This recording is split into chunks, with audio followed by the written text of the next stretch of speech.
believe I can fly. I believe I can touch the sky.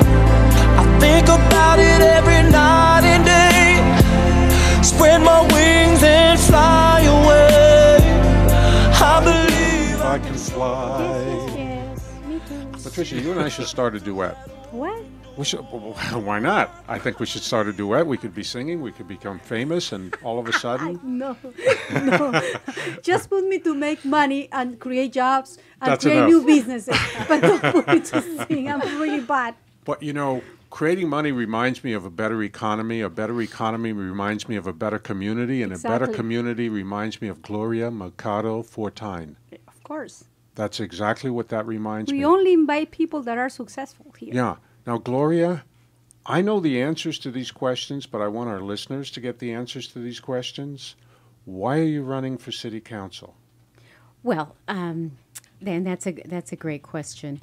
I'm running because I'm very passionate about this city, this whole valley that I grew up in, and I've always wanted to give back, and that's why I have served on the William S. Hart Union High School district board, governing board for the past 14 years, and prior to that with the Castaic Elementary School. So I believe very strongly in giving back to my community, and I believe that we need people to step up, and if we're going to have even a greater community, I think that I can bring a different dynamic, a positive dynamic to the city council. I believe in being very open. I believe in a very transparent government. So I believe it's important to listen to the constituents, and that's what I've been doing. I think it's just also a good thing to bring a fresh perspective. And it's not something that I have to work hard in terms of knowing what it is to be an elected official and a representative of the people. Now, I have a question, because now we're talking about the good thing and the positive things that you are putting on the table while you're running as a city to become part of the city council.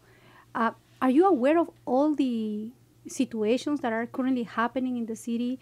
Are you ready to face certain struggles, certain challenges in the city? Oh, yes. Are you ready for that? The interesting thing is that sometimes as an elected official, you don't get things, but then you don't do it for that. I mean, you do it because in your heart you believe you're going to really work hard to make it a better community. And you can't always please everyone. You can, and that's the hardest thing, is that you have to have a thick skin. You really do, because people are very critical. And that's just part of, because everybody cares about their community. So, right, you're not going to have people always agree with you, and people can be, as I say, very, very critical, and you just have to have a thick skin. But if you truly, as I do, love my community, every decision it hopefully will be in the best interest of the city and the people. And that's why I say that you have to be very transparent. Yes, and you have to listen. That's what I wanted to hear. Yes, you have to listen to your constituents. You can't just think you're going to rule in this vacuum, but you really have to be open and try to get as much feedback from all the residents in the city. Especially now that we're multicolor here. There is no longer just a one race that diverse dominates. This is a community. diverse community, and it's increasing in a daily basis. And I think we need to open it up a bit more so that we can really hear from our diverse community, because there are, it's growing. So we really, as elected officials, Making children's. That's right, a lot of children. But as elected officials, you really have to reach out to the community and make sure that every segment of the community is heard. And I think that's very important, and that's one of the reasons why I support you very strongly, and I don't mind saying that publicly.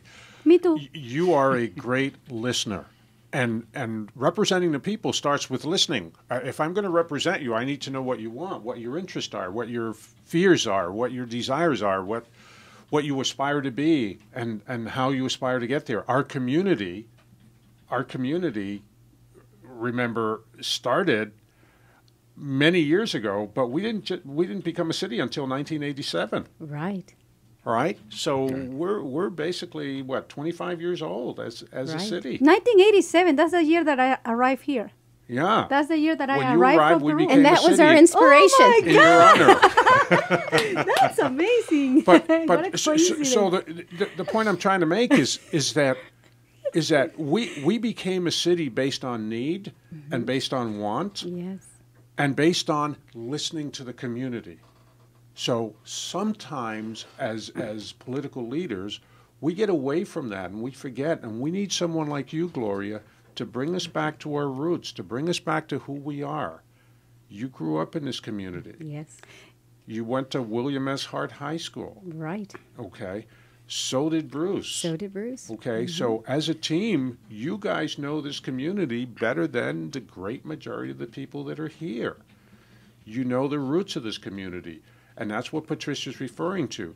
You're the past, the present, and the future of Santa Clarita. Before we close this segment, just a minute of 45 seconds. Give me a message for the teenagers in our community. Well, the teenagers or youth, I know we tend to say this a lot. The youth, they are our future. And but it's so true. It is so true because by 2020, the number of people that are going to be seniors is phenomenal. I mean, and so we need the youth to really take care of everyone, right? But really, it is the youth are our future, and that's why I'm very passionate about education, and also trying to get our youth ready to meet the needs of the future, in things that we may not even know what that future is going to be, but we know what skills our kids are going to need, to be to adapt to change, to have those high technical skills to really to be ready for that future. And that's the other exciting part of what is our future for our city. I mean, it's a wonderful city, but how do we maintain it and then take it to the next level? Exactly. And we really need to be planning for the future. That's why you are the we future. Don't know. That's Well, why you are thank the you. future. I'm putting my money on Gloria Mercado-Fortine. I'm putting my money, my effort, and my whole support about that. There you go. Okay. Thank you very much. We're going to have to take a break now. This is the Power Woman Business Center on your hometown station, AM 1220 KHTS. Imagine